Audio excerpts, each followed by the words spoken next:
Welcome to Big Blend Radio's Wine Time with Peggy show, featuring Peggy Fiandaca, who along with her winemaker husband Kurt Lawrence Dunham, owns and operates LDV Winery in Arizona. Welcome everybody. It is time for what? Wine Time with Peggy. It is fall, y'all, and I can say fall, y'all, because we're in the South today, but Peggy is in the southeast of Arizona. That's where LDV Winery is based out of. Their vineyard is in the Chiricahua foothills of the Chiricahua Mountains. It's beautiful, and they've just gone through harvest. I don't know if they're still harvesting, so we're going to get that update.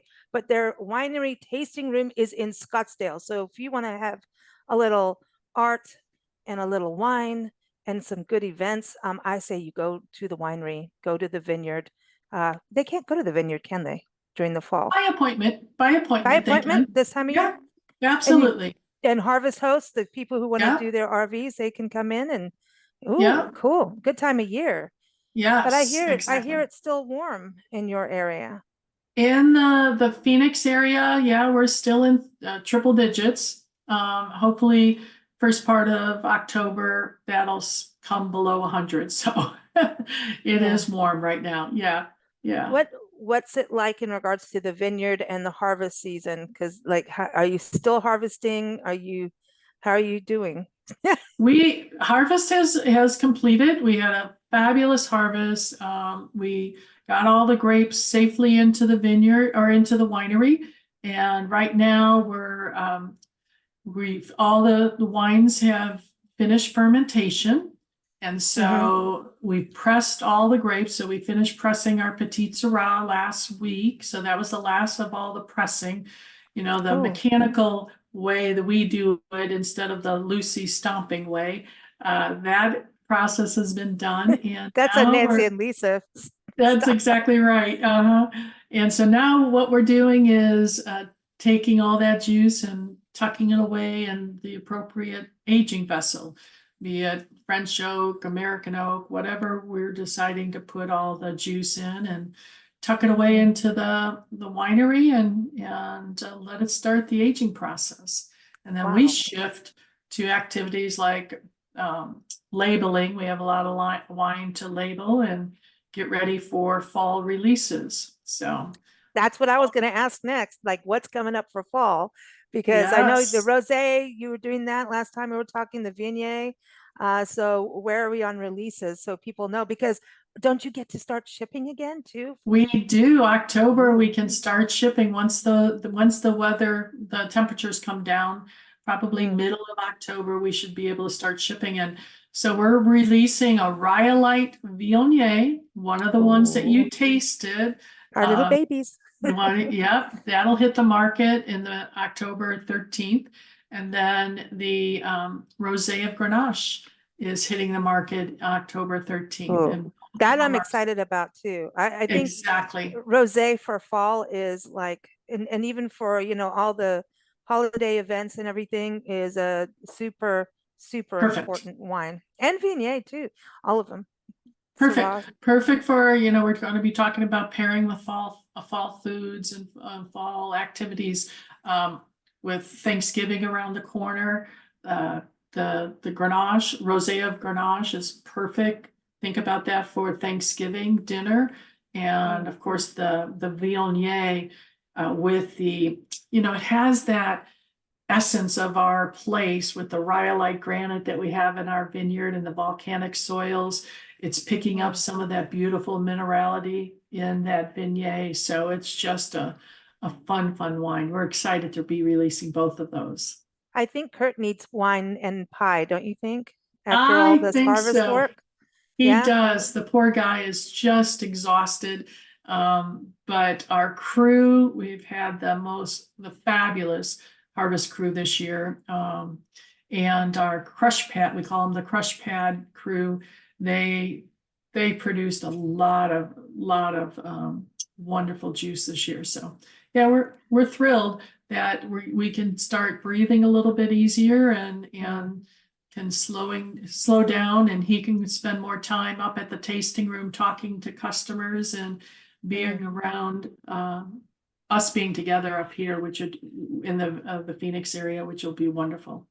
And then also I know you do different events, so he'll be able to be there. So I don't, are you doing wine pairing dinners this, this time of year or into the We end of the year? we don't have any plan, but we Mhm. have Kurt does a monthly wine talk. And Oh, so cool. the next one, he's doing one on a harvest update coming up in October. And he's also talking about volcanic soils. My favorite thing. And right, and we'll be tasting wines from different regions that have volcanic soils and comparing them to ours. So we have that coming up. We have all kinds of fun events, of course, pumpkin painting classes and I, collage classes, all kinds of things we got coming up. So I think pumpkin painting is a smart thing because I always thought doing a jack-o'-lantern, oh, that looks easy. It's not.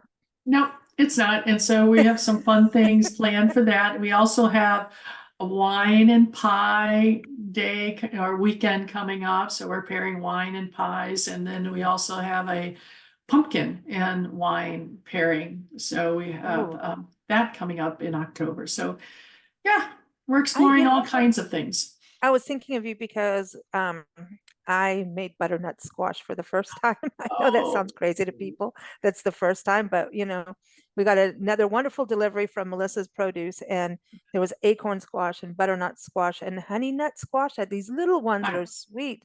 They're I haven't had fantastic, those. and you Okay. can do them. We kind of go more on the savory, but Right. people put honey in them and make them more of like a sweeter kind of pumpkin. You can almost Mhm. dessert them. And I was like Uh-huh. thinking of your wines going, ooh. And the butternut Yes. squash though, I put ginger. Ooh, love And it. I roasted it with ginger and I think a little paprika and turmeric and sage. I put sage. I think I put sage, but I know ginger became the prominent thing and it was delicious. I mean, it wasn't overpowering. So wine wise, I was thinking the Viognier, and what do you know all that better than me by a long I shot. I would have put like a Pinot Noir or a Grenache with Okay. that. Okay. There's try this in the future. Roast your butternut squash with spinach and cranberries. Or if this season now is pomegranates, put that little pop of Mm, sweetness with the spinach and of course some garlic and onion and whatever, and roast it with your butternut squash and mm. pair it with a Pinot Noir or a Chardonnay you could do if it has a little bit of oakiness to it. Not a dry like our Sky Island Viognier. That's more Sauvignon Blanc style, but more of a California Chardonnay would go beautiful with it. Yeah. Okay, I've got two more, squash questions now. Now that we've opened the squash box. Uh-huh. Okay, I've got two acorn squash that I have to walk I walk around the house, but I shouldn't. You can What to already do tell. with them? Oh, yeah, I'm Yep. going, what am I going to do with these acorns? And then I've got a spaghetti squash, and I love spaghetti squash. It's very similar to what we used to have called gem squash in South Africa, but Uh-huh. they're like little coyote melon balls, and you Okay. boil them, and they come out like spaghetti, and you put butter and salt and pepper. It's delicious. Or Parmesan cheese. Now I've got the spaghetti squash, and the last time I tried to make it, somebody told me to put it in the microwave. Well, you know what happened to the microwave? Oh yeah. Oh, boom. That. And Oh of course, yeah. we thought that was fun because we like science experiments. Yeah. But so now I'm looking at this thing going, I'm What to scared of do? you. What would you do with it? So I would the spaghetti squash. So I Yeah, would that's especially, yeah. cut it lengthwise in half Mhm, and put it upside down mhm. in a like baking dish with Okay. a little bit of water and Okay. bake them until No they are microwave. no microwave and no boiling. Put them Okay. in the oven at 350 and let them bake like that. And Okay. then you can kind of tell when they're done because they're get a little bit, you can squish it a little bit with the Yummy. holder. So take them out, and we're talking spaghetti squash, right? Hmm. So take them out, and then I use a fork to get all the flesh out, so it comes out like spaghetti, Cool. um, in strands. Put it in a bowl with some butter, salt, Mhm. pepper, and Parmesan cheese. And Oh, to me, and there's nothing better than that. wine? And then wine, I would do a medium bodied red or a white, but not a Sauvignon Blanc, again, because of that sweetness that there's in Okay. there. So you want a little bit of wine with a little bit of body, but not over the top. And it just makes a wonderful meal to have like that. I don't like my spaghetti squash. A lot of people put like a marinara sauce on it.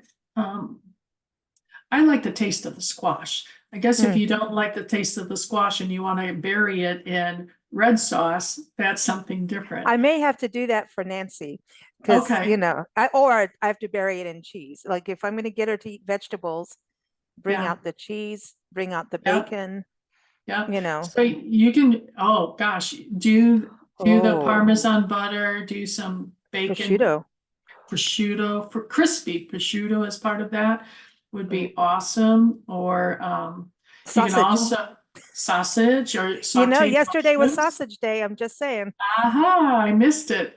Oh gosh. But mushrooms go beautiful with that also. You can toss in some, real meaty kind of mushrooms as part of that. So yeah, have fun with it. I love butternut squash, acorn squash. I like it on the sweeter side. So I bake it also the same way. But then when it's done, I mix butter with brown sugar and put it in the little hole and then just eat it like that. It's just, Now wine with that, what would you do? that's a little trickier because it's pretty sweet. So I would probably go with, oh boy, you might be able to get a Syrah maybe, or a little bit fuller bodied with that. But because it's pretty sweet, it makes it difficult. Okay.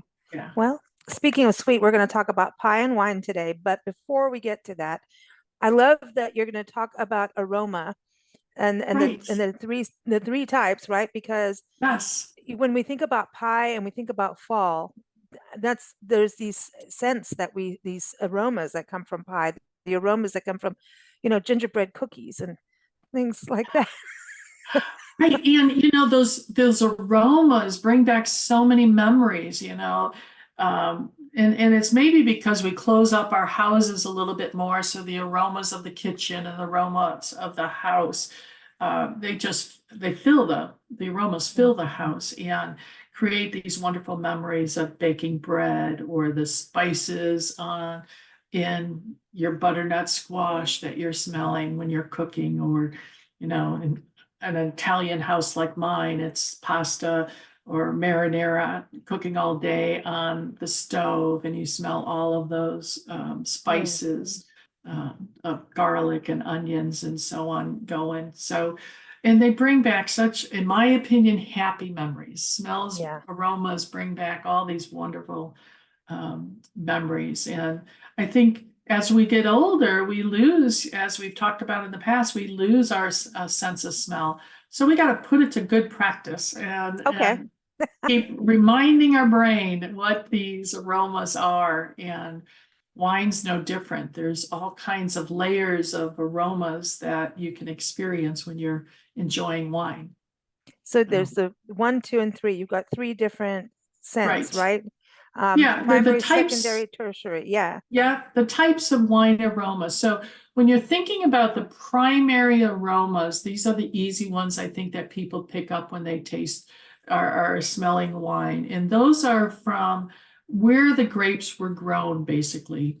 And you can start to pick out the dominant fruit. For example, is it cherries or blackberries or blueberries? What are the fruit kind of aromas you might be picking up? But then certain wines might offer this more herbal kind of aroma to them, and I'm sure, or spice kind of aromas. But then there's some wines like a Viognier, you pick up all of these floral notes that remind you of perfumes that you might have smelled or flowers that you have smelled. Those are the primary aromas that you might pick up. And then there are secondary aromas that you might pick up on wine. And these are kind of more subtle and they're in the background. They sneak in. They sneak in. It's like, what was Oh, that, that I'm tasting? And those are typically brought to the party by the winemaking process. So, how the grape juice went through fermentation. You might smell butteriness. I think you've heard a lot of people describe Chardonnay with this buttery note to it. Or you might pick up, if you ever smelled a Parmesan cheese rind, just the rind of the fresh Parmesan cheese has a distinctive aroma to it. And you might pick up that, or you might describe it as this nutty kind of aroma to it or characteristics. Those come from those secondary activities that are in the background aromas of the wine. And then we have what's called tertiary aromas, and those are imparted into the wine by the aging process. So if, like all of our reds primarily go through barrel aging. And so depending on which barrel we put the wines in, will create those tertiary aromas in the wines. So it might bring notes of coconut, believe it or not, or vanilla, or baking spices like the ginger or the toasted nuts you might hear people talk about. But then they might also talk about this leatheriness or okay, that's what I was dying to ask you. yes, Leather and then gasoline or diesel, tobacco tobacco, or those weird ones. Yeah. cigar, like it smells like Yeah. I opened up a cigar box. But those all come from the barrel aging or the type of barrel or where the barrels are from, add that, or how long the aging process occurred. That will impart those kinds of aromas. So when you're tasting wine, I ask people, I always have to close my eyes when I'm tasting for some reason, but so I can concentrate. See if you can pick up those primary notes of what fruit it is. And secondary note, are you getting something in the background that helps you describe what the That wine is peppery about? back end that Nancy's always Yeah, talking about. yeah. And then what is it that the barrel or the aging vessel is bringing to the party? And can you pick out any nuances of that? So yeah, think about those layers of aromas that you might be picking up. And then of course, you'll be tasting those too when you Would taste the them. diesel be the tertiary one Yeah, too? From right, the barrel? exactly. Yep. Huh. Because I Yep. remember going, just in the very beginning of wine tasting where I really started figuring out what it was tasting. And I remember Right. tasting this going, oh, I better not say Ooh, anything. It's embarrassing. Like, this is what I'm tasting, but I don't want the winemaker to think I'm tasting that. Like, I right, thought it would be rude. Like, you know what I mean? And now I right. know better. But at that point, I always thought, like, you don't, it's Well, you rude. question yourself. And what I always try to do with folks is trying not to make it difficult. There's no wrong answers. And trying to make it approachable so people have fun trying to discover the layers of flavors and the layers of aromas that they're picking up out of wine. And giving them the tools to be able to describe it. What are you really smelling? That's why the fun Linez de Vin that I do helps people develop their sense of nose so that they can discern what a strawberry, because we forget, unless you're eating strawberries every day and smelling ripe strawberries, you forget what that smells like. And even though it's such a simple fruit, people, if you do a blind tasting and they don't know what they're smelling, they have a hard time saying strawberry, Yeah, even though it's exactly. so common. And so that when they smell a Pinot Noir, they forget, oh man, that's like a strawberry patch. That's what's in that Pinot Noir. It's interesting how the smell goes with our taste, Yeah, oh my gosh. hand If in you don't, hand. absolutely. Actually, I think the aroma, being able to discern aromas are more important than it is the taste, because you have to, well, you've had a cold and you can't taste anything when you have a cold, right? Yeah. Because you can't smell, you can't taste. And so it's really critical. That's like during COVID, how people lost their sense of taste. And I was like, Right. that sucks. I know somebody who went off of chocolate ever Oh since COVID, my. didn't like chocolate. And I'm like, well, that sucks. Oh, that But then is in a really way, I'm like, sad. that would be helpful for me. But, but like, can we just do it temporarily? Uh-huh. That would be a bummer, but Yeah, um exactly. I think it's really interesting. And when we talk about the power of smell and aromas, I know real estate agents, whenever they have an open house, they bake cookies because you Right. feel like you're at home. When you come into a house with cookies, how do you not feel good about that? You know, Exactly. It reminds you of your mom's house or your grandma's yeah. house. I mean, when I smell bread baking in the oven, I'm transported to my grandmother's house on Uh, Sunday for Sunday dinner, and she's making Italian bread. So ooh, it's just those memories of mm, fall, and fall brings back those memories. We smell the yeah. leaves, the air smells different, and it just It's is. earthy too. It's It's very earthy. earthy. Yep. Yeah, it's earthy. And And it that's can it can it, bring back memory. It brings back positive memories to going back to school in the fall. And that's not other, positive. I know for others it might Kidding. be terrorizing because Yeah. they remember going back to school, but Yeah. it's always been a positive memory for me. That's cool. No, that's cool. I think, the fall season, I didn't really grow up with a fall. Like we didn't Ah, really have that in South Africa. When I think back in Kenya, England, we did. Yeah, now England, I think that's when I first experienced fall. And it's beautiful there. It's very similar to how we have it here. They get wow. fall colors as well, depending on the forest you go into, and things change colors, and things are changing colors out here in the southeast. Right, But and in different ways that we don't want to go into now, but right, sadly, but the fall colors are there, and right, you can smell the change in the forest, because now it's starting its mulching process, from right, all the leaves. So the right. vineyard must change smell like as it, goes through You the know, change of season. absolutely. So our leaves are starting to change colors, and Mm, sometimes, depending on the weather, it's a gradual change. So we'll get the beautiful red and orange and yellows in the leaves, or depending on if we get an early frost, it'll change dramatically. It'll just turn brown very quickly and start to fall off. But the leaves are starting to change in the vineyard. Of course, even in the Phoenix area, people don't think about changing of seasons. They just mm, think it's hot to hotter, basically, when you're thinking of Arizona. But no, it's very subtle. So right hmm now, in October, even the air is changing a little bit, and that it drier. smells a little bit differently. hmm So Yeah, the desert is interesting in the fall to me, because now you get all the pods, which create this different kind of view, like a different look. right, It's and those pods have a different smell. They go from being all green and slick to now we're right, going to harden up. And the indigenous people used to grind up those seeds and pods and make bread and flour, like the mesquite right, flour and stuff. So to me it's really fascinating. And we do have fall colors in the desert. Everyone, if you look at cactus like the barrel cactus, when they go to seed, they have those beautiful seed pods that are yellow. The saguaro cactus has it. And then you've got cottonwoods in right, southeast Arizona. I mean, it is just absolutely gorgeous. Your area and where the winery, the vineyard is incredible in the fall. right. You can go there and say it's fall, y'all.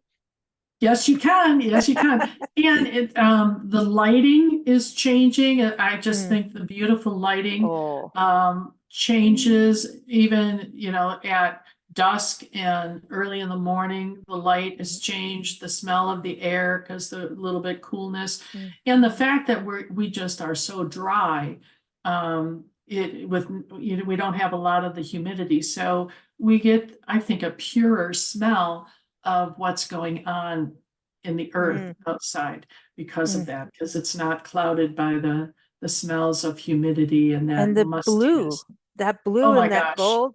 I used to go down close to Nogales in the border area. There's these beautiful, it's down.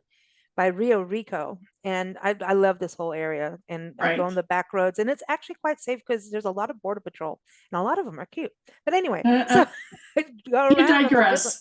I know, just saying a little, view, nice scenery, it's nice. But there's a lot of picnic areas you can go to, and just water, and the water is beautiful.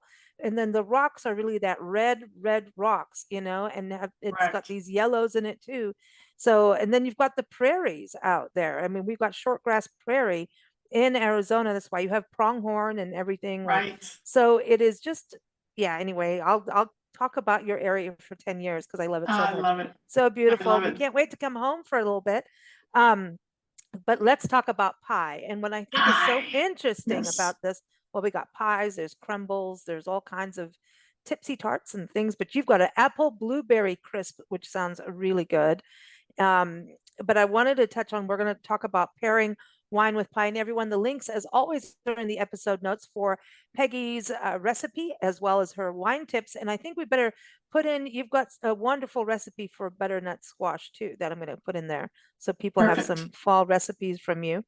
Since we talked about it, we should do that. Perfect. Um, but what I find interesting about pie is not so much the pairing of the fruit, which we've talked about before, that's in the pie, or like Right. pecan pie, which would be, oh yeah, because you're in pecan Right. country too, right?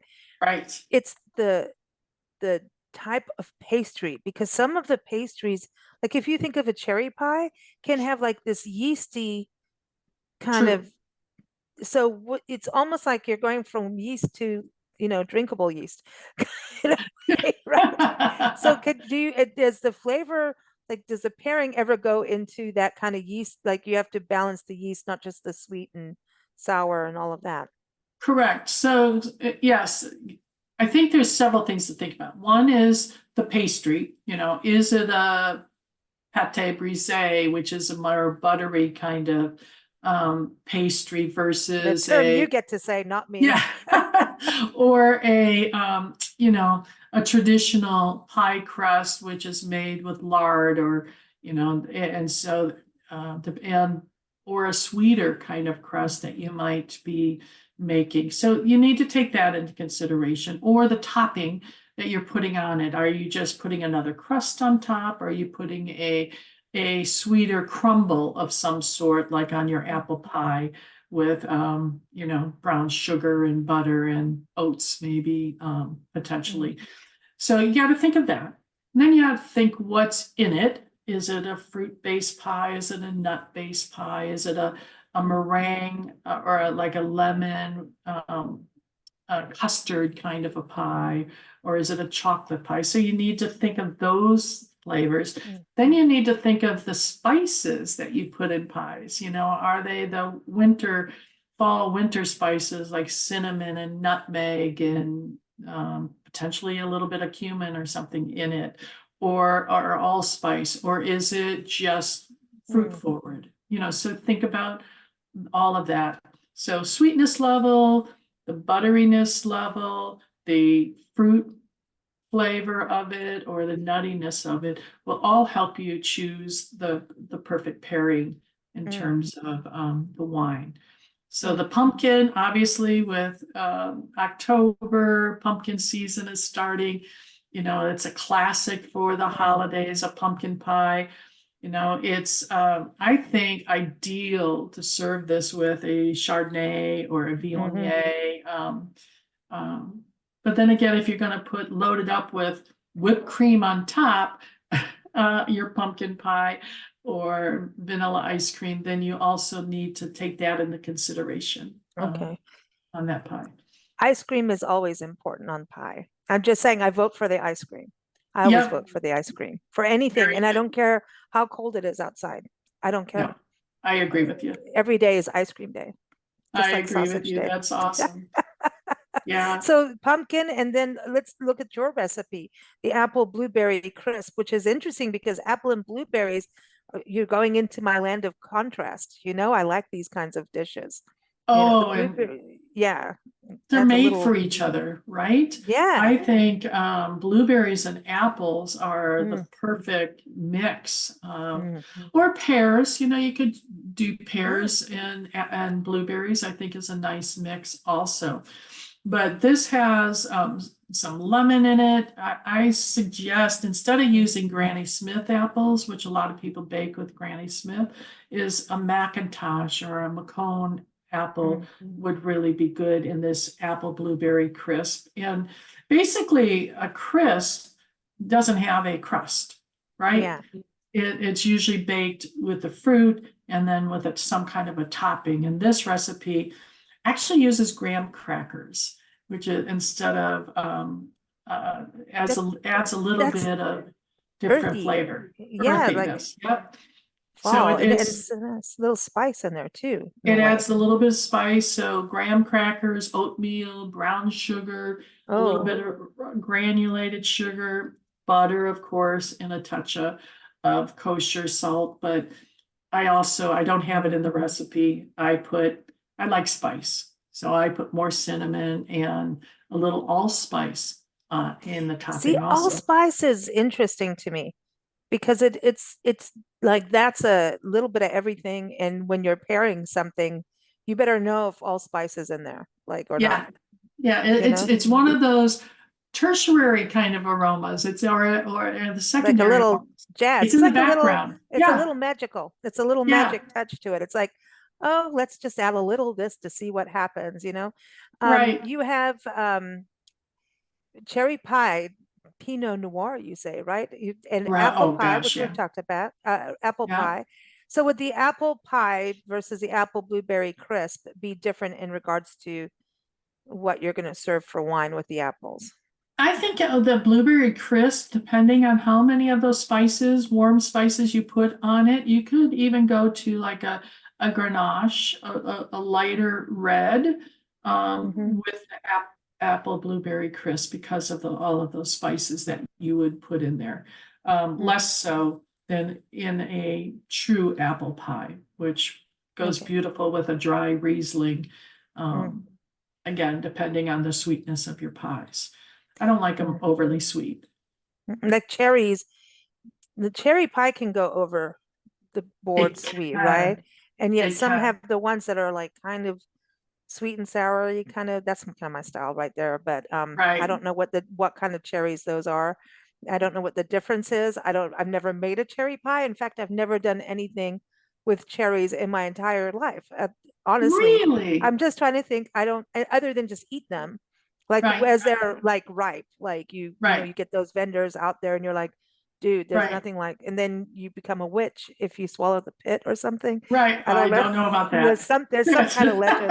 Well, it's October. I should bring it up, right? Yeah. I think if you spit it at someone, like you're gonna zap them. I don't know. Maybe you have extra Oh, how powers. funny. How So funny. bring on the cherries. I'm all into becoming a witch. That's fun. I know Especially how to with the way, steer that broom. I do. especially in the places that you travel, a lot to the Northwest, which has Ooh, incredible Rainier cherries out of oh, Washington are just mm. unbelievable. Or even in northern Midwest and Michigan have incredible cherries. And So blueberries too, man. You know, blueberries, that's what's really cool. I mean, even hiking up in Blue Ridge Mountains, right, there's just bushels of them growing, and right, you're like a little bear as you just eat all these berries. And then there's some out there I go, I think you're that, but I don't know, so I better not touch those right. berries. You don't eat the purple berries, as they Uh, say, you know. But yeah, the cherries, I mean, yeah, I just don't think, I think I've cooked with like dried cherries or something, but never done any kind of pie. Now I'm gonna have to do this. Hmm. Right. And what a great thing to do instead of having a big lunch, have a beautiful piece of pie and a glass of wine. Okay. I mean, what I'm a gonna great just stop the way. show and tell Nancy we got to stop everything. We're gonna have pie and wine. Peggy said so. Sunday afternoon is a perfect Oh, day in the afternoon to have a piece of pie and a glass of wine. You ooh, know, right? what's your favorite pie of them all? I am a cherry pie girl. I Oh, love cherry pies. I love anything cherry, but I also love apples.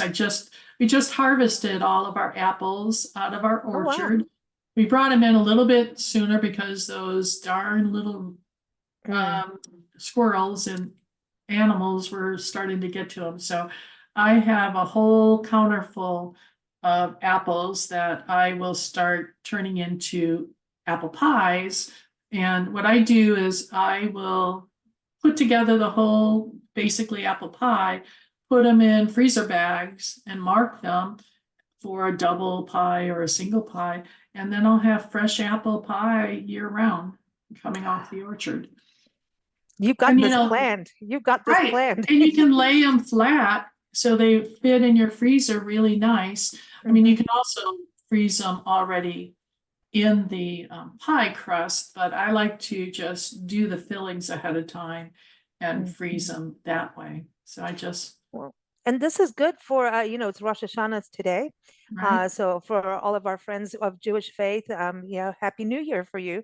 And I think we should celebrate twice too. I'm all for Yes. celebrating everyone's, holidays, but I do believe apples can be part of Rosh Hashanah Yeah. foods, and especially if you do anything with honey. The chicken is also really good. So I think that would be really awesome to incorporate some apple pie. Right. Oh, yes. Any day, any Tuesday is a great day for apple pie. Okay, any days.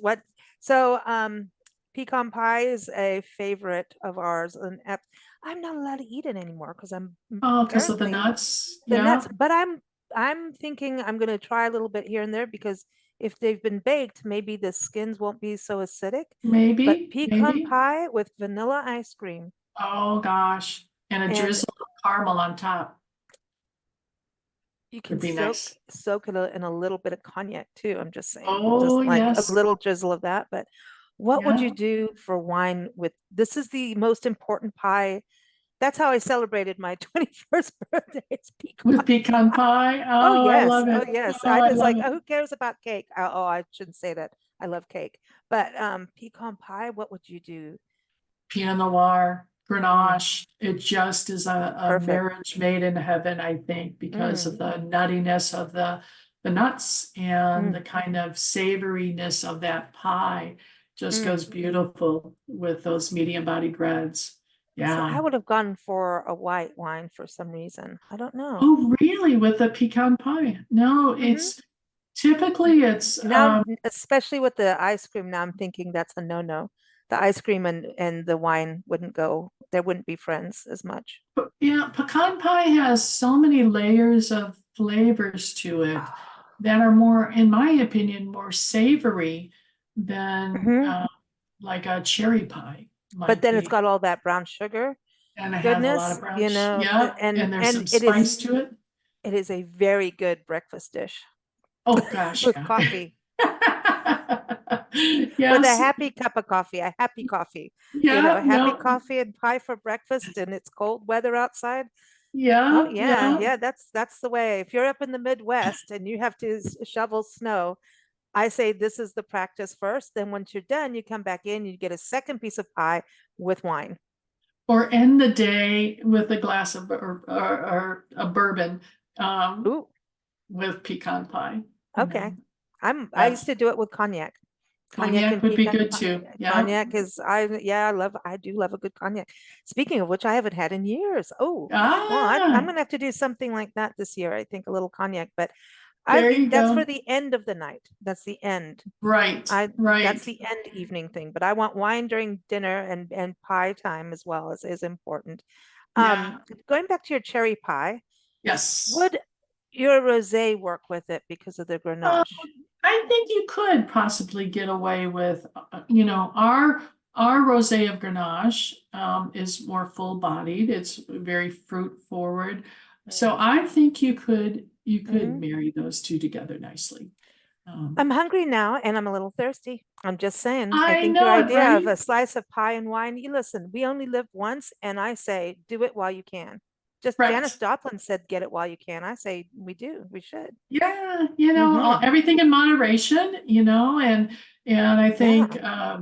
I think food and wine and sitting down around the table with friends or family and sharing stories and taking the time to really enjoy the aromas and flavors. I think it's what it's all about. It's a social activity, in my opinion, and we need more of Necessary. that. Yes, we Well, need more of it. at the beginning of the year, you were talking about how Scottsdale's becoming a blue zone, right? Which is Yes, about, living long and healthy lives, and the Mediterranean diet is part of that. And part of the code is that when you have wine or meals, that you're sitting in laughter and sharing stories, and its community is actually very healthy for you, correct, because we are social animals. I am. I'm a correct. real party animal, but I And used to be. exactly, But and you know what there's I mean? We need that. exactly, we need that. People, the people are lonely and are isolated. And so there's a movement across the country that October is what's Oh, called Come Over October. And the idea is invite some friends over and enjoy a meal together or enjoy a glass of wine because, wine and wine tasting and enjoying wine is truly a social activity. It is not how many glasses of wine can I get down to get drunk? No, it's the nuances of it. It's friendship. And so come on over to LDV Winery okay. and enjoy some wine and That's it. relax a little bit over some wine. But Yeah, that's exactly it. I love that, because the fall season, it always is that. And I think, as everybody argues about politics and all kinds of issues around the world, craziness. it's important to bond over the love of food and wine, Yeah, and music is a good one too. And exactly. bond over that, and sit when you're having a meal. It doesn't matter who's been drinking what all their life. Have Mhm. experiment with something new, have a conversation about it, and it could be your first time having wine. Good Yeah, for you. Like, you have a yeah, whole new journey ahead, and it's an yeah, adventure. And so that is a way where people can communicate and get together instead of yeah. yelling at each other on social media. Social media is not Correct. true friendship. You can make friends on it. You can. Right. I've done that.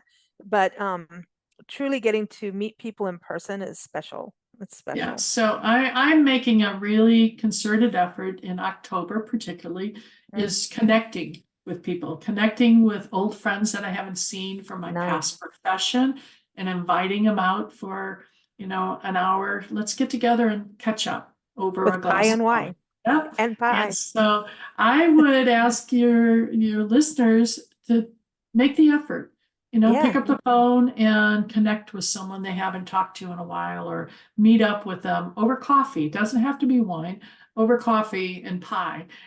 Just connect, reach out and connect with people and make it a goal for October That's to do awesome. that. I love it. I Yeah. love it. Everyone, ldvwinery.com is the website to go to. Don't forget, they can start shipping as soon as those temperatures start to drop, which we're telling them to. So, God's listened to us, right? About so Exactly.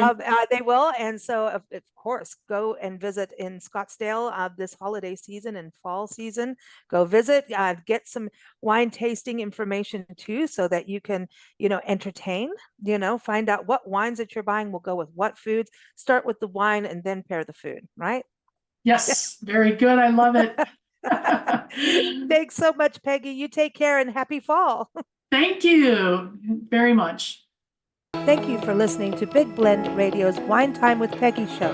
Keep up with LDV Winery at ldvwinery.com.